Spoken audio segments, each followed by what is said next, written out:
Hello YouTube viewers, thank you so much for tuning into my channel today, and I have given my cabinets a makeover with just pretty paper.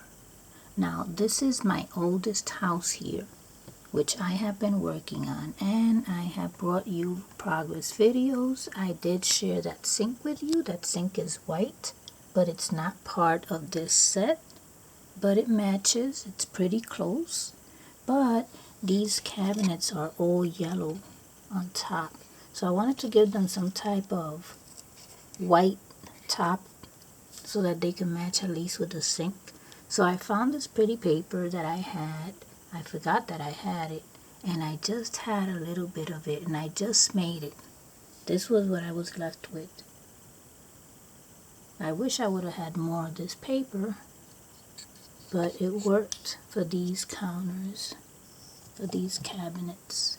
So I have to affix them to the cabinets by taping them, and then I will be placing them in this kitchen right here. So I will be bringing you back the finished kitchen, and then we will be able to go on to the living room. So stay tuned for more progress, and thank you so much for watching.